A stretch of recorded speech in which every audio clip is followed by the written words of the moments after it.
Hey, you guys, great opportunities here of networking. I know if you can't attend, these are great opportunities for you guys to meet other investors in the area, talk with them.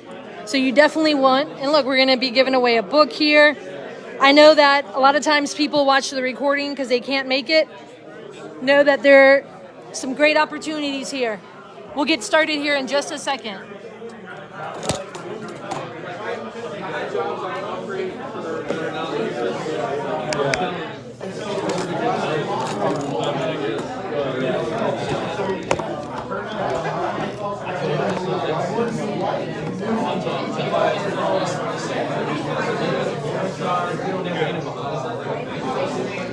All right, you guys, let's go ahead and find a seat. You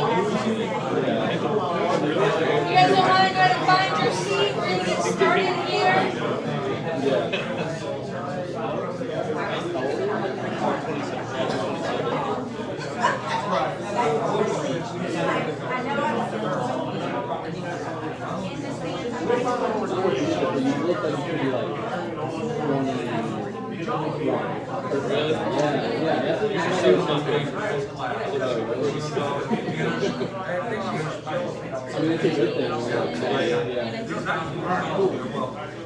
All right, you guys. All right, let's find a seat, grab a cup of water. Charles would just let me know. For those of you, the Hattiesburg meeting, look, let me say this, if you're interested in more of these other investor meetups, if you get our monthly newsletter, and I promise you, I only send you one email a month because even that's a lot to accomplish sometimes. I started including information on these meetups in the bottom of the newsletter. So if you received our email newsletter, that's on there. But Albert just let me know, May 19th at the Hattiesburg meetup, he's going to talk about creative financing. So if you guys are interested in that, make sure you chat with Albert. That's going to be in Hattiesburg on May 19th. Those meetings are free to attend. What's the community center called? I forgot to. I know. All right, so I am going to give away a book today, but I'm going to hold off on that. Collette, come on up. Okay. Do you want me to keep this here, or you want me to move it? You can keep it there, and I'll just mingle around. So do you need help passing these out? Yeah, I got a few more. I need to keep one to reference. Here, Cole can. There's two pieces of paper. I don't know if they're enough or not. But we can get so Collette, I met you a while back, and I have. So for you guys to understand, I do a little bit of everything. I do a lot of the creative stuff. I do fix and flips. I have rentals.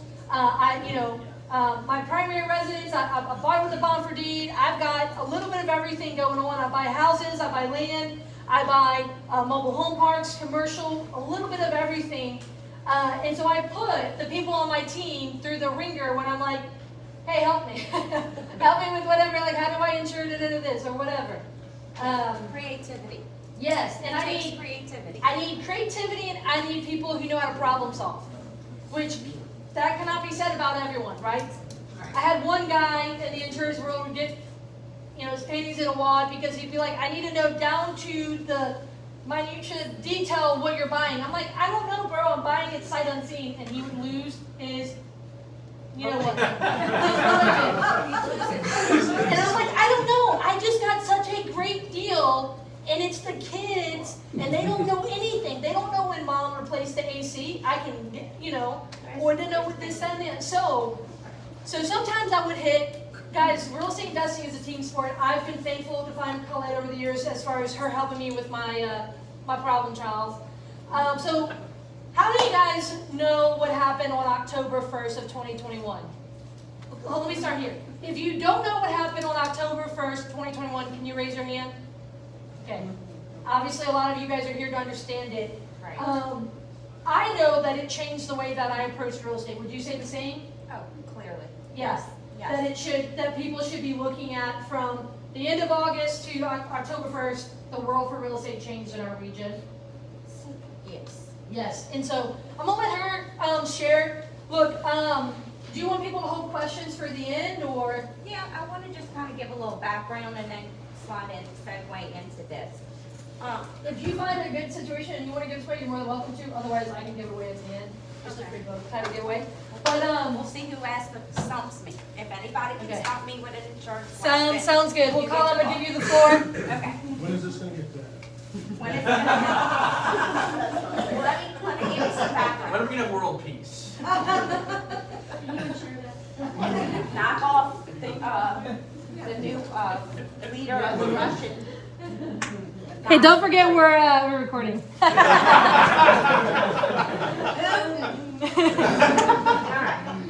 Now that we've summoned him, no, sure, we can continue. Okay, so I've been in insurance since 1995. 95 was my first job out of college, and I became an adjuster for Allstate in the claims department for handling casualty, bodily injury claims. And so fast forward, I basically was in claims for 20 years.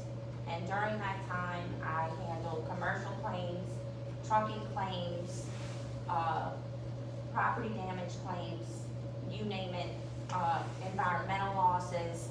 I was involved in litigation for the majority of my career. After 20 years of that, it's exhausting. I got an opportunity to work alongside my husband, and we started an insurance agency, and now I was on the sales side. And so my approach to any client that comes my way is more of an educator. I'm not a salesperson. I am not going to try to push anything on you that you don't need. What I want to do is make sure you understand what you're buying. Okay? It's a whole different thing. You may not remember what I tell you, but I tell you why you need this or why you don't need this. Now, whether you retain it, I can't control it.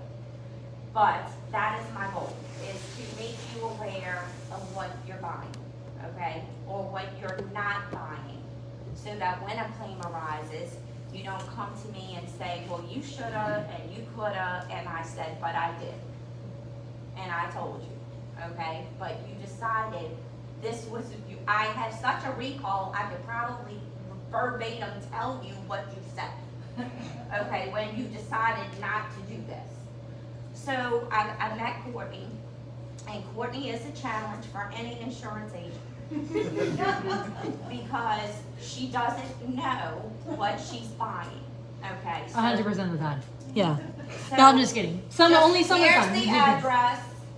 Okay, great. How big is it? I mean, how much insurance do we need? So on my side, there's a whole lot of things that go into pricing something. And it's priced based on square footage, the type of construction, how many updates are done to it, how many bathrooms do you have? Is it a duplex? Because now I have to deal with 2 kitchens to properly insure the property. Sometimes she doesn't know. So what happens sometimes to Courtney is we just slap it against the wall and see what sticks. And then we deal with the aftermath with, okay, well, Courtney, you bought this house and it has an active plumbing leak in it. When they went in to inspect, there's a bucket under the sink that's catching water. Okay, so this needs to be addressed right away. So it's things like that. We can work with it, okay? In this particular property that she bought, the insurance company that I put her through said, we don't like this house. Find it a new place to insure it because it doesn't fit their guidelines. And each company has different ones. So we just have to massage the situation and get it to its rightful place. So I bought a package of properties. So I bought multiple properties from a landlord, and I said, hey, can you can you quote me these properties? I'm gonna keep them as rentals.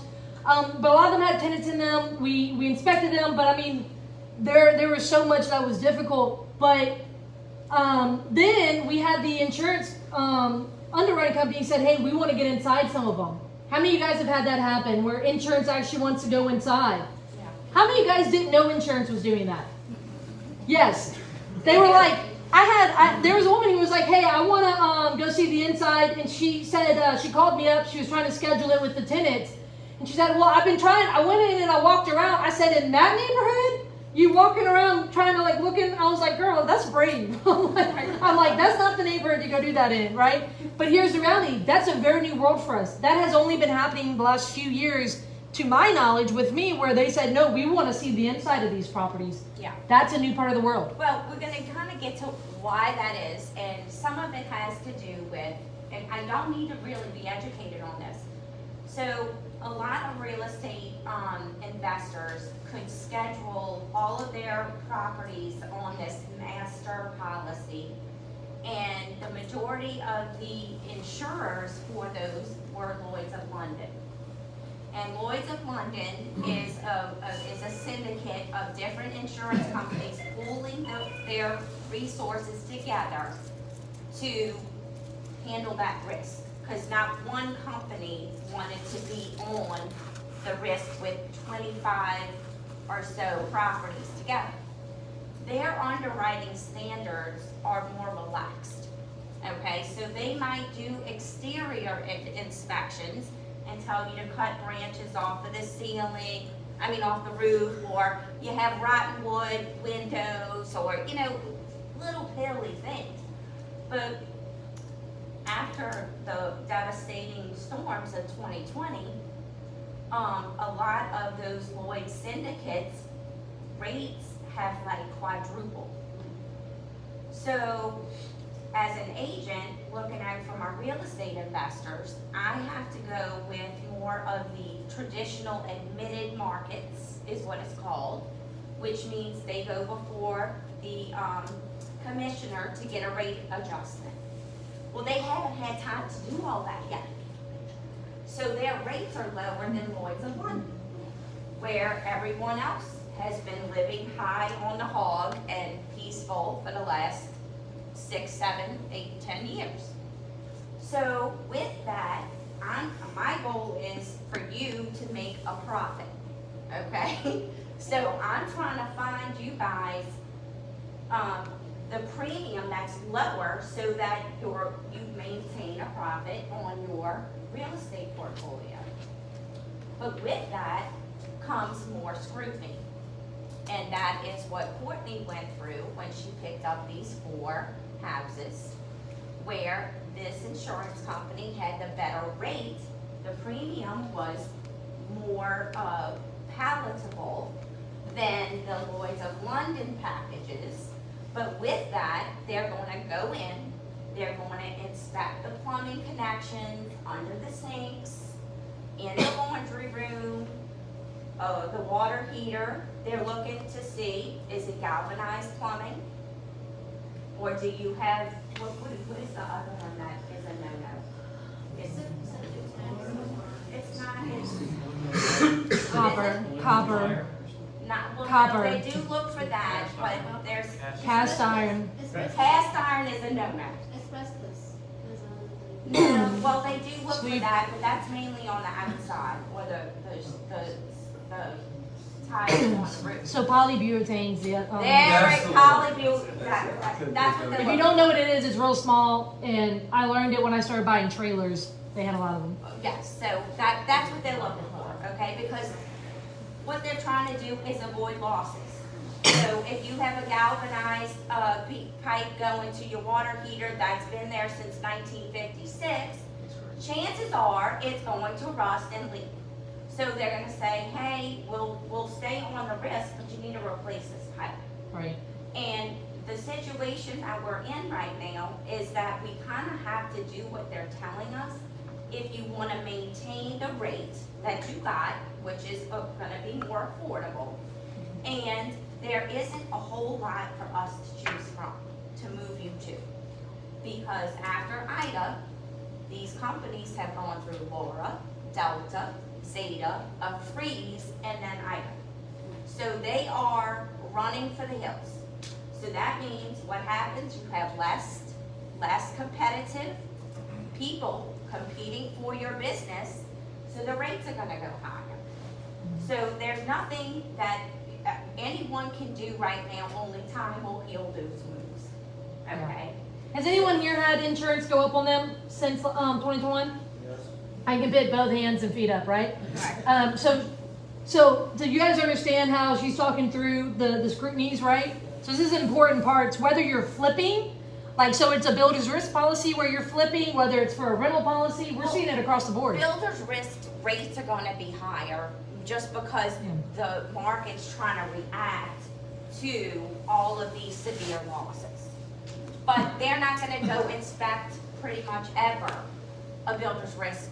You know, they know that it's a mess, otherwise you wouldn't have that policy. So don't worry about inspections on, you know, rehabs, because they already know it's messed up. So no worries there.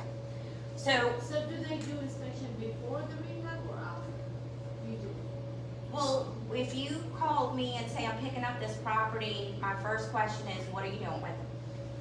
Are you planning to flip it? Are you gonna fix it up? Or are you just gonna put lipstick on a pig and put a for sale sign in front of it? What are you doing? Does it have tenants already in Right, it? is it Is it vacant, vacant? is it Yeah. not? So what these questions do is cue me into where to put you, okay? What company is gonna like this risk? And what form am I gonna write it on? Am I gonna do a vacant renovation, where you're just putting lipstick on a pig? Or are you doing a major remodel, adding square footage, putting new electrical, plumbing, and HVAC in? Then that's a builder's risk policy. So on the vacant renovation, on the builder's risk policy, we're already telling the insurance company what you're doing. So there really is no reason for them to come and do an inspection. If you pick up a rental property, then they're gonna come and do an inspection if the house is over 30 years old. That's what they're inspecting. They wanna make sure that all of these operations are in good shape, they're working properly, and reduce the risk of a claim. That's the purpose of it. So, with that, I wanna kinda segue into this, flood rating 2.0. So I found the first bold thing here that says equity in action. And I would like to change that. So this is a FEMA printout, right? This is a FEMA printout. This is not equity in action for Southeast Louisiana. Okay? Do you Yes. have extra handouts? I handed them out, Do you and mind handing yours? And then I have one more. I'm short. Hey, look, and what you can do is, these are straight from the FEMA You website. can download them from the FEMA website, but in layman's terms, let me just lay this out for you. Prior to October, everything was dictated by two things when it came to flood and premiums. Number one was, what zone are you in, okay? Number two was elevation. Those are the two key factors in the flood company coming up with your rate. How much are you gonna pay for this property? After October, it is not based on zone at all. In FEMA world, zones don't even exist any longer. So the preferred C and X don't matter. It does not matter. So what is it now? Distance to water. What kind of water? That's a key. Lake Pontchartrain or my water table? It is, by and large, My bowl of water. bayous tributaries. Pontchartrain, Lake Pontchartrain, Lake Bourne, Mississippi River, any body of water. It doesn't say, it doesn't tell you, which this is another reason why I call it inequity in action.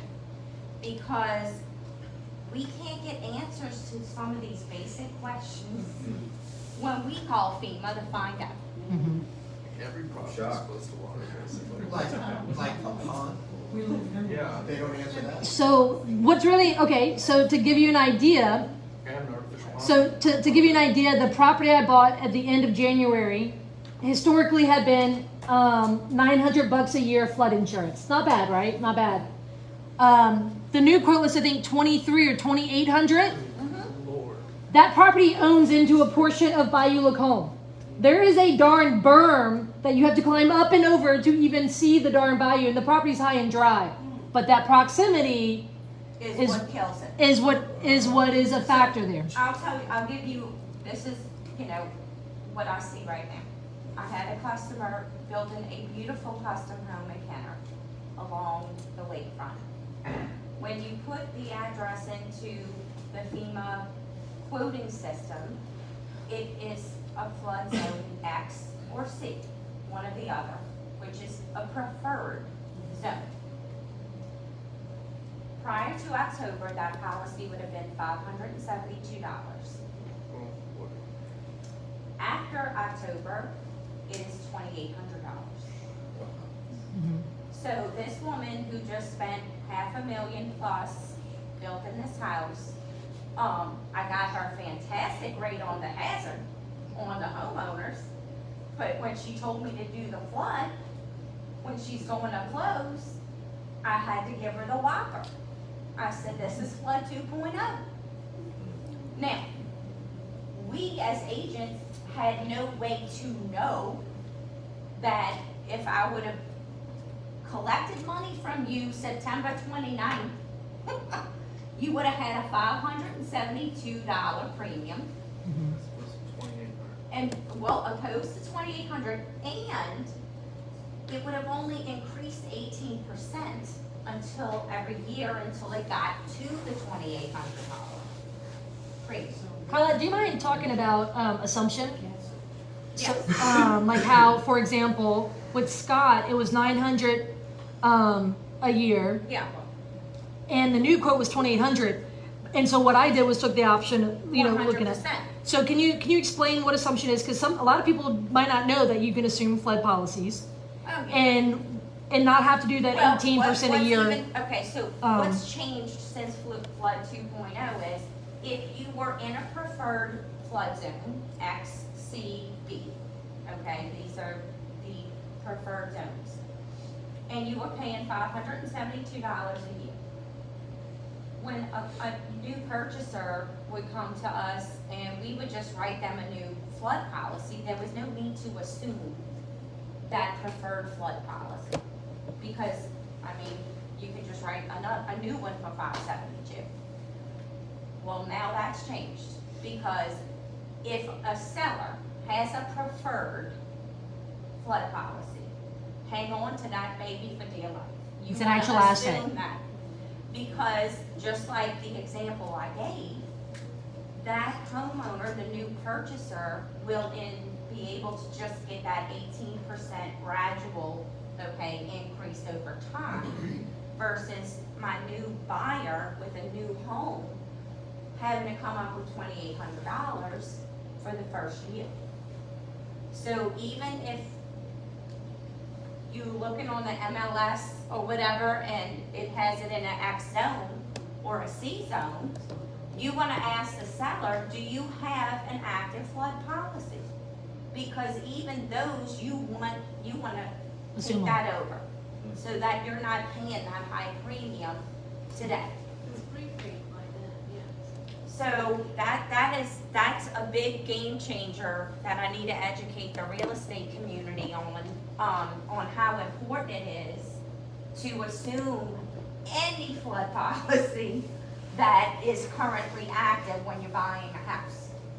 Okay? Another huge thing is, I don't care what I'm buying. I am literally saying I need everything quoted, because back in the day we'd say XCL good, we're good. Now I'm like, nope, because you don't really know. You forget there's the bayou over the berm down the way. Yes. You forget that they're talking about that retainage, ditch out on the way is actually an issue. You're like, I didn't know it was that big. And that's the frustrating part, is that, we can't give good answers because we aren't getting complete information, because the folks that we're calling, they don't even know. FEMA's still trying to understand. They're still trying to figure this out. So I spent the last day and a half at the Department of Insurance conference down in New Orleans, and obviously flood rating 2.0 was a big topic. And so there is Senator Cassidy has a team of folks that is pressuring FEMA to do some changes to this rating program. And specifically, I'm gonna give you some examples on why it's so unfair. So, one of my clients is a real estate investor, and he does the auctions, he'll pick up stuff at auctions, and if he doesn't know if it's in a flood zone or whatever, he'll run it through me first. I kind of give him some, you know, criteria, like ballpark me, what kind of numbers are we looking at if I buy this house? Because he's plugging it into his little, you know, Formula. Yeah. formula. And so I'm typically right on the money when it comes to hazard. This is before Ida. Right now, we'll get to that later. But this house had been raised. This house went through the grant program and actually was elevated. It didn't have to be elevated a whole bunch, but maybe 3 feet. So it had all of the requirements. It had the flood venting. It was done, you know, perfectly. So he didn't even call and ask me about this property because it was elevated. Well, he wants me to prepare quotes for a potential buyer. So he sends me the elevation certificate, which was done after it was elevated, so I have all of that information.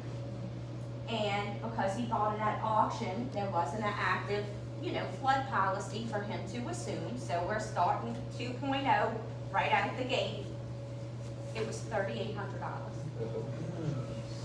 On a raised, good lord. On an Gonna be elevated heartburn. slab house that got grant money to raise.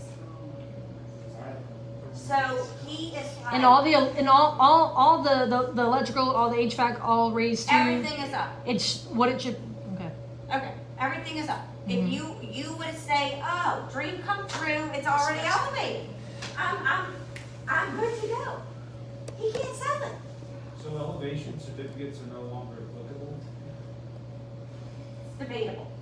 Okay, and I'll tell Can you explain why. what an elevation certificate is, if for those who may not have been aware of what they were used for before, things like Yeah, that? okay, so when the rating system was based largely on elevation, the FEMA maps and would tell you, okay, here's the base flood elevation rate for this area.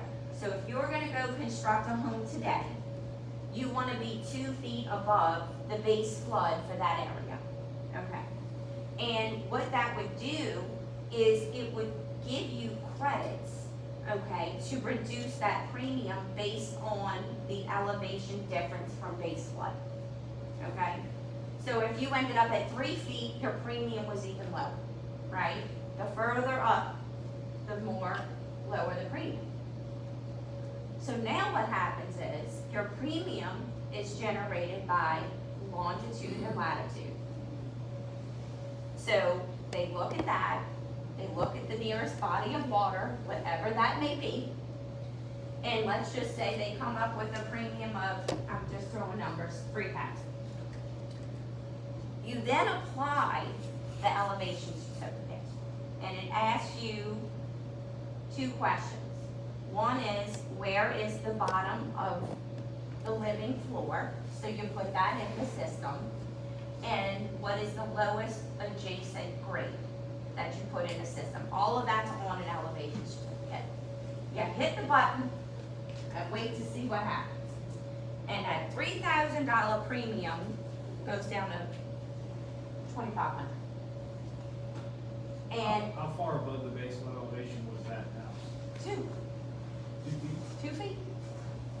So the credits that are being applied to the elevation can only max you out at 30% reduction. Which, to me, that's where they're completely wrong. Yeah. They need to give more credit to an elevation. Okay. Another bizarre fact, and this is going on in my office today. There's a home inside out on the water, and it's in a V zone, okay? V zone when you build in a V zone, you have to take into account wave action, storm surge, okay? So not only do you have to be above the base flood, you have to be even higher to take into account wave action. And typically, those rates in V zones were 10 grand. I mean, they're outrageous. So those are like camps and stuff right on the water. Right on the water, okay. So with flood rating 2.0, and I have yet to figure this out. Again, these are, like, when I tell you every day we're finding out some crazy kooky thing that goes on with the flood rater. They quote this house, and it's way up there. I mean, it's way up there, it's on pilings. That premium was $1,200. What? Only Okay. 1,200? In a V zone, Right on the water. The On the proximity to water. proximity to water, okay. Is less than the 2-foot elevated house. Yeah. So wait, so a real estate agent has that listing, let's just say. So she knows what the premium is on that house, okay? And she also represents a builder that built new homes in a subdivision in Slidell. And probably has a handful, maybe 5 to 7 houses. Well, when he started to build, obviously he went the old route. What's the base flood elevation for this area? I'm gonna build 2 feet above that. So, but these are on slabs. They're not on pilings. The premiums for those houses, and I'll tell you, in Clipper Estates were $4,000. Oh, God. And they are the same elevation above base flood as the house on the water that's on pilings. There's some wackadoodle thing going on with rating on slabs, okay, that are not getting the credits that it needs to pull that premium down. And they know it's broken. They know it needs to be tweaked. And the legislature is literally actively hammering them about this issue. Because like I said in the beginning, equity and action is far from what we're seeing.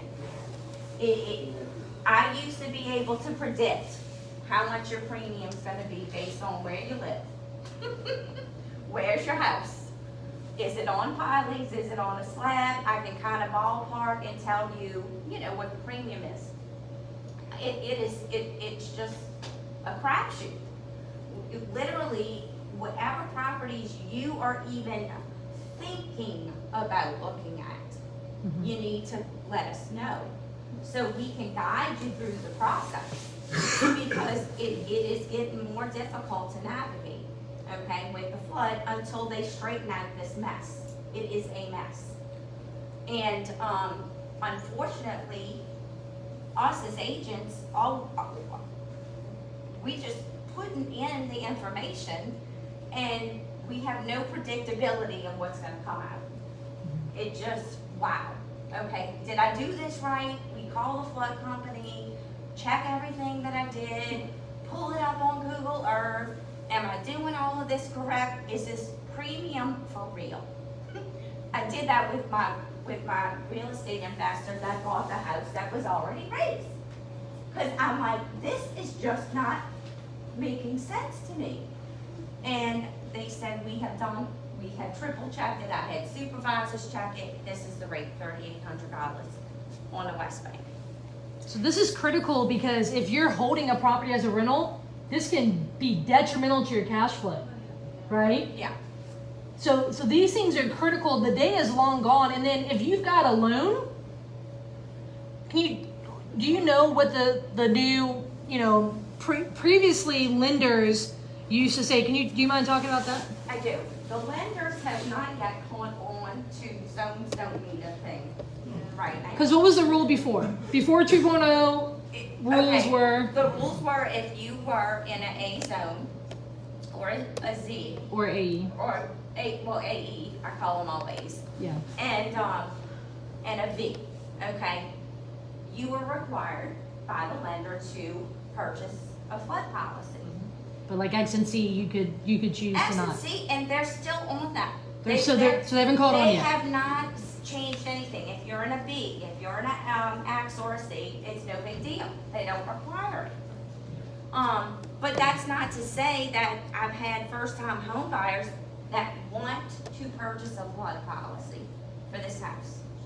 And when you quote it for them, it's unaffordable to them. They can't afford the premium. Yeah. Because it might be like $1,800. So it's a far cry from 400, 500, 600. And what compounds it all is that they don't escrow any of that. So the buyers are having to fork that out in one chunk. Yeah. Is Loma still effective? Loma are still effective. As far as I know, I have not seen any literature changing that to where they lock in your zone. I haven't seen any literature. It has been silent on that issue. You would have to call FEMA direct to see if you can apply for the lock-in. Do y'all know what that is? No, can you explain what that is? So I don't know exactly what the acronym stands for, but basically, if you purchase a home and you're in an X flood zone, you can apply to FEMA to lock in your zone so it doesn't change. Okay?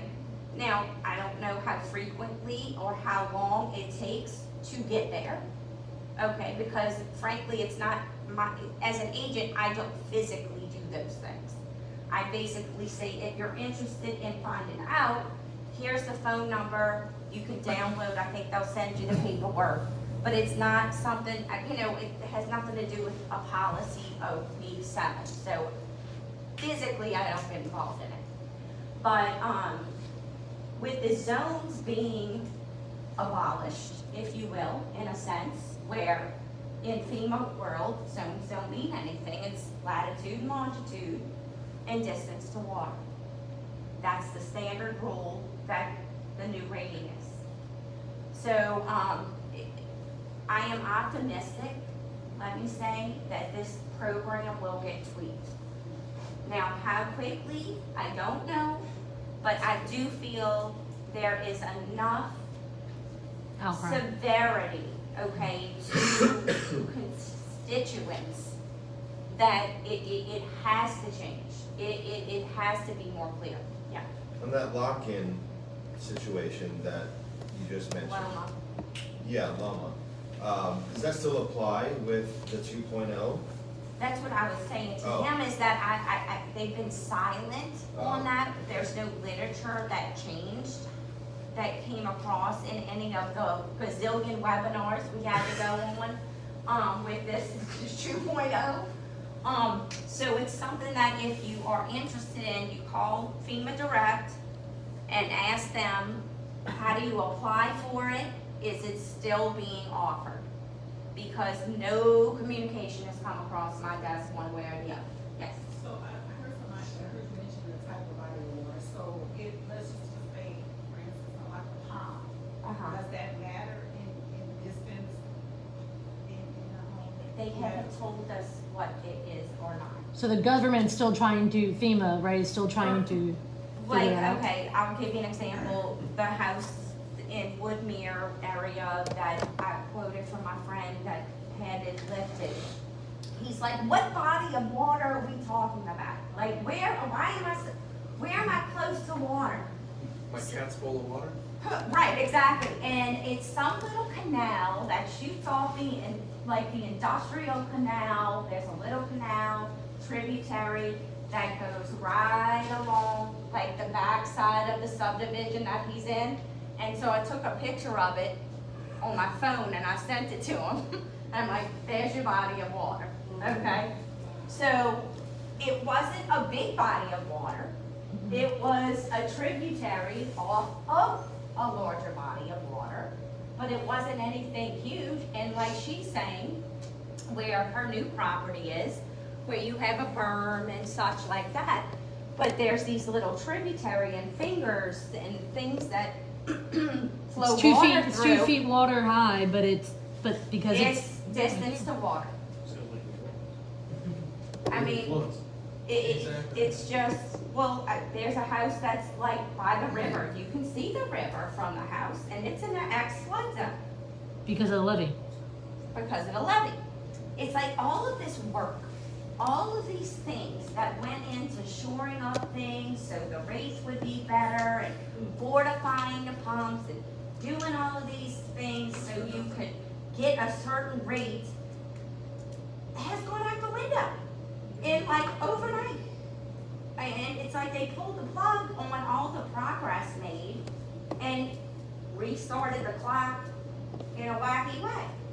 So, like I said, our representatives, our senators are all over this, okay? I witnessed it, I believe it, it's gonna be hopefully soon, but not soon enough. So the last thing I wanted to touch on was, and I think I did pretty well, is that you need to be prepared, okay, for this market in the hazard side. When you have folks or companies leaving an area, okay, and you have less competition, you're going to have rate increases. And so what the best thing that you guys can do is maintain your properties as best you can. Because how you do that will impact the rate of your premium. Okay? And we continue to try to find creative ways to lessen the blow. So for instance, we'll get a renewal on a homeowner that doubled. That was $3,000 last year, and this year it's $7,000. And so I tell my client, you know, and then I was saying earlier, I'm calling the client because I see the $7,000 premium. So I'm having a heart attack for them. And I'm trying to get them on the phone, okay? Well, they think I'm a, you know, like a spam caller. And so I'm emailing in the subject line, call the insurance company office, we need to speak to you about your policy expiring, blah, blah, blah. Sometimes they call, sometimes they don't. We continue. Text them. This is your insurance agent. We're trying to talk to you about your policy. And then maybe they'll finally call. And I'm like, okay. And they're like, well, I mean, why are you calling me? My bank pays that. It's escrow. Like, why are you bothering me with this? It should just be paid. I said, you're right.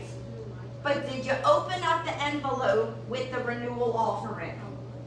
Well, no, it's still sitting on my counter. I said, well, open it up because it's double. And they're like, well, what the hell is this? Is this because I made a claim from IDA? I said, no. It has nothing to do with your IDA claim. But, by the way, did you get a new roof put on your house after the storm? Yeah, I did.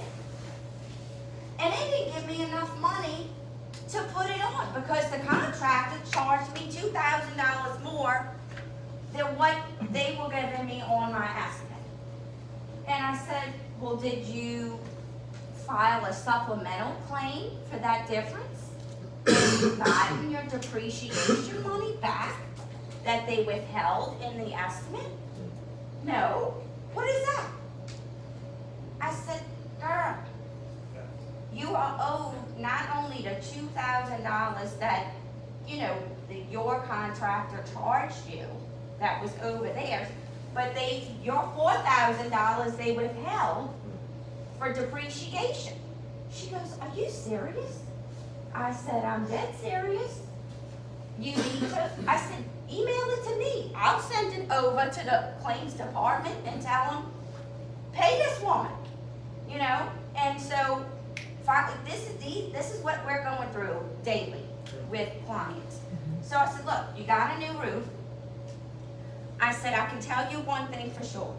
You will not see a $3,500 premium for this term. But I will try my best to get it below 7.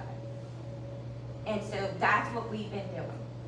We can't, you're not gonna pay what you paid last year. I can tell you that with 100% assurity. You are not gonna see the same numbers. But what we've been doing, and it's killing us because we're touching every file, you know, again, and hunting people down. Guys, that's a huge part. Investing is a team sport. Yeah.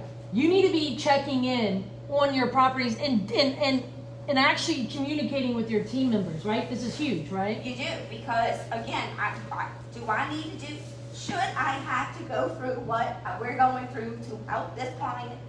Probably not, but I do. You know, because I can't, when I You're a problem open up solver. a $7,000 premium, I'm jumping, falling on the ground over it. Like, oh my God.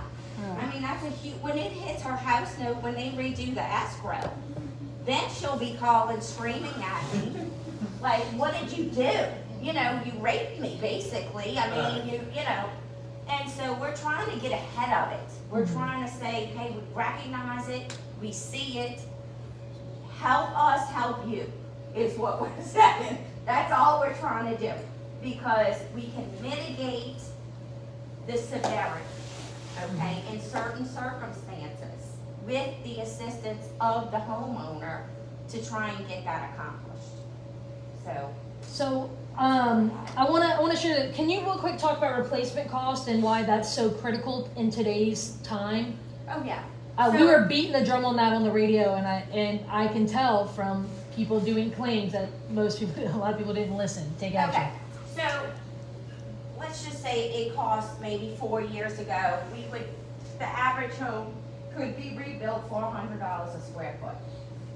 With average amenities, average.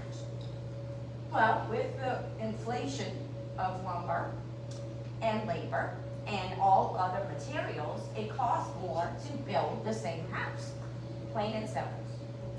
So part of an obligation every policyholder has is to insure your property at its replacement cost value. So what we're seeing, in addition to a rate hike, okay, is an increase in the coverage amount on your home. Because it costs more now to replace it. So what the insurance companies have been doing is revisiting that, because a lot of people in Ida had values, okay, of insurance on their houses that were well below what the replacement cost amount is now. So what they're doing is saying, hey, we're gonna bump up the coverage amount on the home, okay, because it's now gonna cost X and not Y to replace it if it burned to the ground. It's a total loss is what the thought process is. But it's part of the insuring agreement as well. So all that language no one ever wants to read is in the policy, in the insuring agreement, where you are saying you are agreeing to insure your property at its replacement cost value. And that type of policy is what that was explaining to that lady that you bought. You bought a replacement cost policy. So when they came and adjusted your roof, and your roof is 15 years old because it's from Katrina, they're depreciating the value of that roof. So they're withholding that money until you replace it. Once you replace it, they'll pay you the cost to replace it, which was $2,000 more than, you know, the estimate they wrote. So they owe you that, plus the depreciation money back. So you are not coming out of your, you know, pocket anything other than your deductible. That's not the case, and a lot of people, it's because they're not educating themselves, or they don't have the right team member on the, or they're not listening or picking up the darn phone, or the email, the letters, the and so forth. This client that I'm telling you about with the roof, where I was like she won the lottery when I got off the phone with her, when I'm telling her all of this, you know, money she get. Well, she had bought the year before 3 duplexes in Kenner. It might have been three fourplexes. All of those got, damaged in Ida. And she had to replace roofs on those too. So it was like a trifecta by the time I got off the phone with her, because she is like, oh my God, you mean I'm getting all this money back from, this depreciation? I said, yes. That's what a replacement policy is. And I personally, in my own local business, probably have 2 clients that insist on having an actual cash value policy. Now, I make him sign something extra in case he gets amnesia and forgets that he insisted on having an actual cash value policy. But he has enough money in his pocket to self-insure to a certain degree. So I get it, but for my average person, that's a disservice. Because your average person doesn't have that kind of cash flow hanging around to compensate, in losses like this. Deductible as well, like sometimes people don't care about deductibles. Deductibles are important. Pocket, That's part of being a consultant with the client and educating them on how much you want to self-insure this property for. Because your premium will go down if your deductible goes up. You're taking on more of the exposure yourself. And we're gonna probably have to see people starting to go in that direction in order to make it affordable. So, Anyone have some questions? Anyone? Do you have swag or literature Swag out and there cards. to get your contact to? yeah, Get you on my it's team? on the table. Yeah, she's got cards and then koozies and stuff on there. Great, thank you for being here. So how many carriers do you have? Actively writing at this moment. If I, what city? So it is gonna depend, because there are only certain carriers writing in certain areas. Well, we just got 2, we lost 2 recently that are not writing new business in Jefferson and Orleans. They've reached capacity. And I like when I hear capacity, okay? When they make that decision, they've taken on too much risk in one concentrated area. So that is the responsible thing to do, is say, hey, we only have this much in reserve, we only have this much in insurance to insure ourselves, and we're cutting it off now because we don't want to get in a situation where we can't pay claims. So I respect that tremendously, where they say, look, we've gotten too much, too fast in these 2 Sounds like some areas. sound investing, sound business. Exactly, yeah. And I have 2 more questions actually. Do you have umbrella for investors or it has to be for homeowners? Like- Whenever you have an umbrella policy, you Yeah. have like 5. I love explaining umbrella policies. I love the word umbrella. Okay. And I'll tell you why I love the word umbrella. Because when you want an umbrella policy, that means I need to look at every policy you have. Because I need to know what needs to go on a commercial umbrella and what needs to go on a personal umbrella. Because it's two different things. So I am all about umbrella because I was in litigation forever, and so I see awards, judgments, ridiculous numbers, and $1 million doesn't go far anymore. No. It doesn't.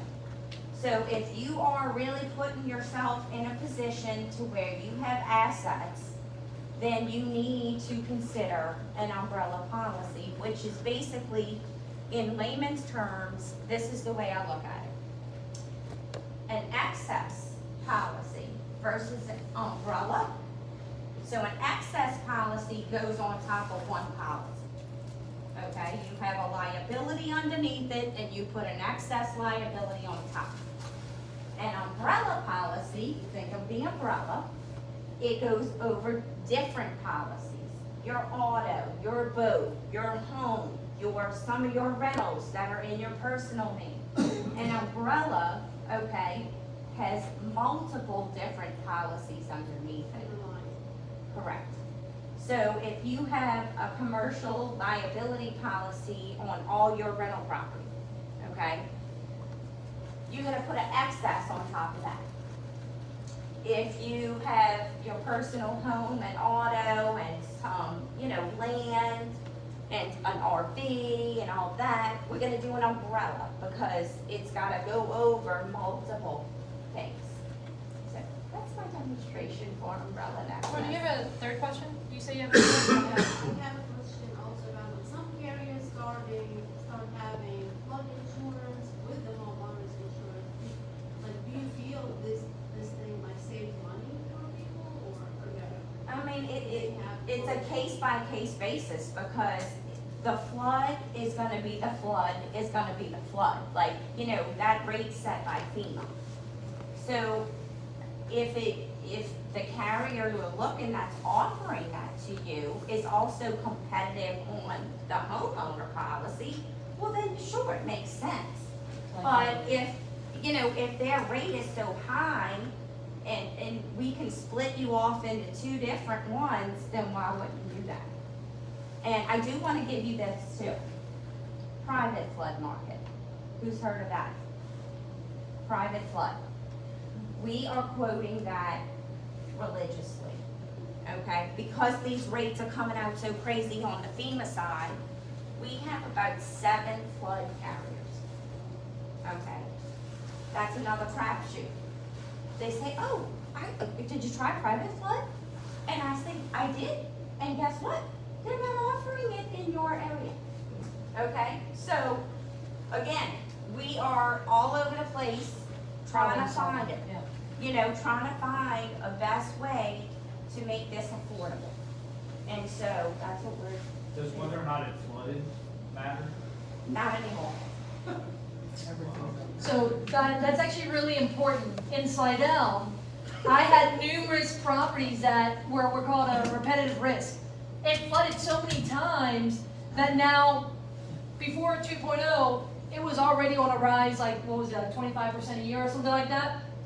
I had one guy offer to pay me to take a property from him, but because the rate was, so much, it pained me to walk away.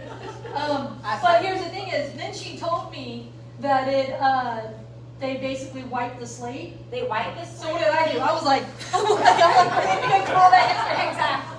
So basically what they said is, okay, because they changed this rater, that the repetitive flood rates that, poor Courtney had to deal with on one of her properties was basically that punishment, if you will, is gone, okay? But if it floods again, all of it comes back, okay? So they're trying to encourage people to elevate. And I would think, well, that's great, but it don't work. Okay? So, again, like I said, inequity in action. I don't get it.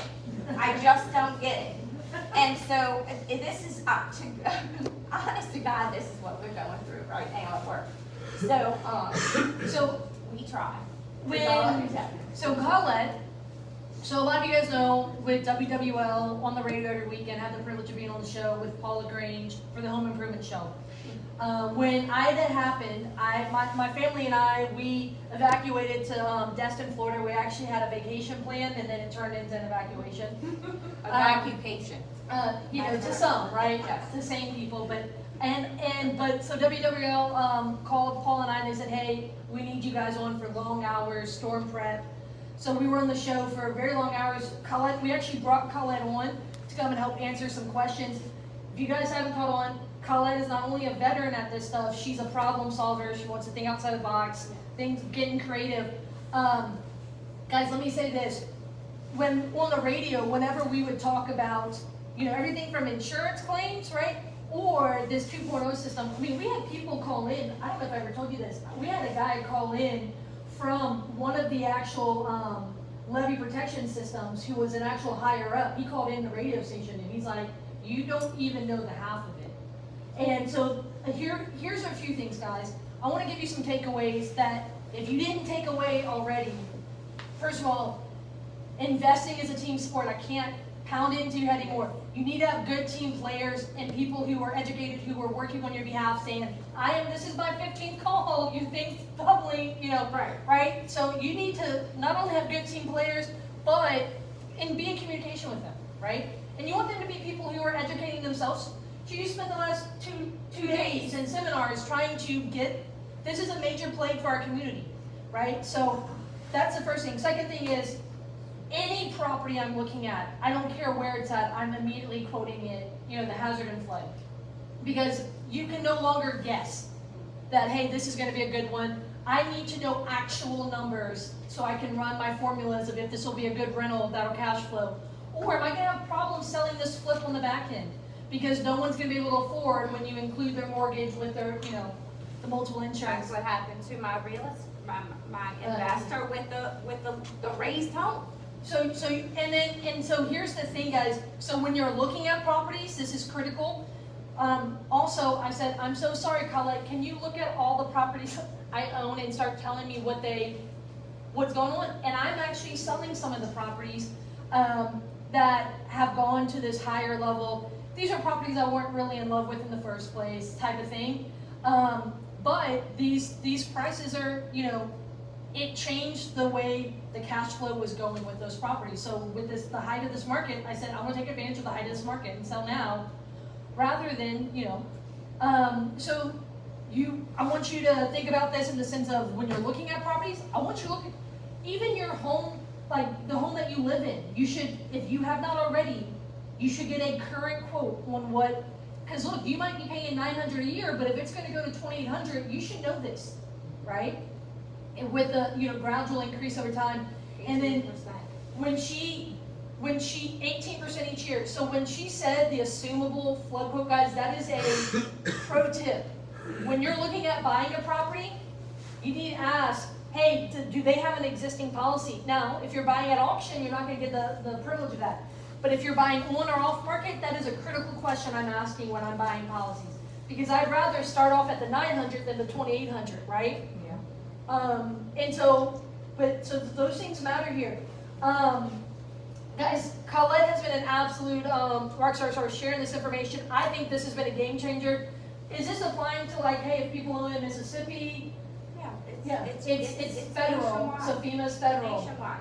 And so everybody's going through it. So keep this in mind. I had people messaging me from Mississippi saying, hey, we're just starting to hear something about this. I can tell you guys, this matters no matter, people in Baton Rouge, wherever you're at, wherever you're investing at. Look, if you don't feel like you have a competent insurance provider, Collette's actually been one of our preferred vendors. She has not only some swag, but she has some cards out there.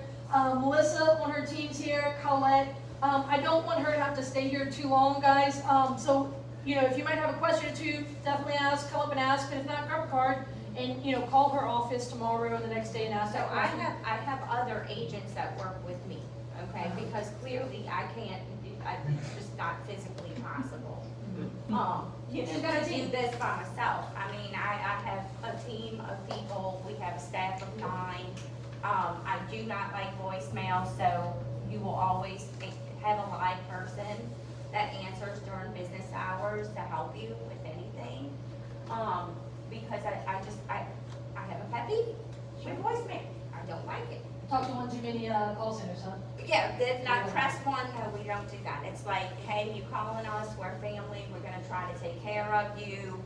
My sisters work with me. It's a very family oriented So you're based out of Mandeville, you're Louisiana, Mississippi? I'm Texas to Florida. Texas to actually. Florida. Yeah. So based out of, obviously, can you tell from the accent, South are based, but. Yes, I grew up in New Orleans. I So transplanted over here in 2001. one more thing is replacement cost. If that was a new gem for you or a new insight, go look at your policy, because what we were doing on the radio show, Home Brew Show, I'm saying, guys, hey, lumber prices going up, hey, the cost to rebuild your house, go check your insurance, call your insurance provider, change that part, because then what happened with Ida? People who didn't go and change their replacement costs, they're now underinsured for their, how many people, I know a lot of people who are underinsured and they're having a hard time right now with insurance, right? So for yourself, but also think about this for your investments and for the, situations you're looking at. Would you like to get this out, or I can find a way to get it out? I will. Sure. I'm gonna give this to the lady that asked the most questions.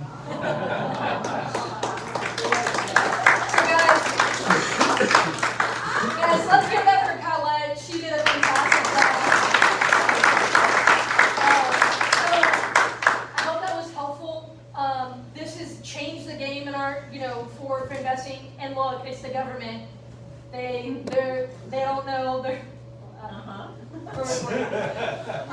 So the reality is that we don't know what that'll look like, right? Will there be more changes down the road? Will they be good, bad, indifferent? Stay educated. Look from everything from your home all the way to your investments, to your family members. Check in on them. Educate them on this. I can tell you that this is going to be very interesting for like entire neighborhoods in communities. I think that this could become an issue with it. So, look, this Friday from 10 a.m. we've got the deal making Zoom. Come join on for that. Other than that, we'll play cash flow and Hammond. See you guys inside out. Come back next month for the meetup. I'll be announcing the speaker. Thank you guys so much for attending. Check out the vendor and sponsor tables out there. But thanks so much, guys, for coming. Have a safe night home. Thanks, everyone. Thank you.